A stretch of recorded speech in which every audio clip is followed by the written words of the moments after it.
ओम श्री गुरु सच्चिदानंद साईनाथ महाराज की जय। साईनाथ आपकी सभी मनोकामनाएं पूर्ण करें। आशा करती हूँ आपका दिन मंगलमय होगा। आज की कथा का नाम है महालसापति पर बाबा की कृपा। महालसापति बाबा के प्रिय शिष्यों में से एक थे। बाबा अपने शिष्यों की हर प्रकार से सहायता करते थे। कई बार तो उन्हें अपने प्रिय शिष्यों की मौत के मुंह से भी बचाया है और उन्हें जीवन दान दिया है। एक बार महालसापति को बाबा के साथ बातें करते करते बहुत रात हो गई।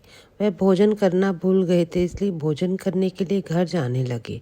एकाएक ही बाबा बोले, महालसापति, रास्ते में देखभाल कर जाना, रास्ते में चोर डाकू भी मिल सकते हैं। महालसापति ने बाबा की बात को ध्यान से सुना और रास्ते भर में बाबा के नाम की माला जपते हुए सावधानी पूर्वक चलते रहे। वह कुछ ही दूर चले थे कि रास्ते में उन्हें 2 सांप दिखाई दिए, मगर सावधान रहने के कारण वह बच गए और ठीक ठाक अपने घर पहुंच गए। एक बार महालसापति के पूरे परिवार को किसी बीमारी ने आ घेरा। अनेक डॉक्टरों की और वैद्यों के इलाज कराने के बाद भी कोई आराम नहीं मिला। इससे महालसापति पूरी तरह टूट चुके थे। बाबा ने जब उन्हें निराश देखा तो उन्होंने अपना सटका उठाया और उसे मस्जिद के चारों कोनों में लहराते हुए बोले, देखता हूँ तू अब कैसे रुकती है, चली जा यहाँ से, अन्यथा बहुत बुरा होगा। बाबा ने ये शब्द बीमारी के संदर्भ में कहे थे। अतः कुछ देर बाद ही महालसापति के परिवार को उस बीमारी से मुक्ति मिल गई थी और वह सब पूरे तरह स्वस्थ हो गए थे। एक बार महालसापति की इच्छा जिजूरी गांव जाने की हुई।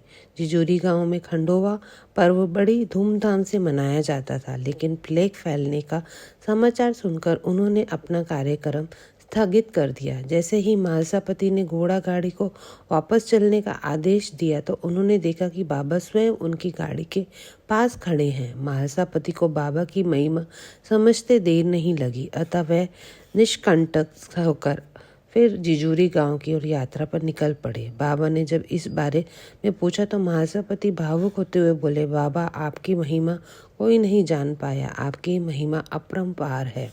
ओम श्री गुरु सच्चिदानंद साईनाथ महाराज की जय।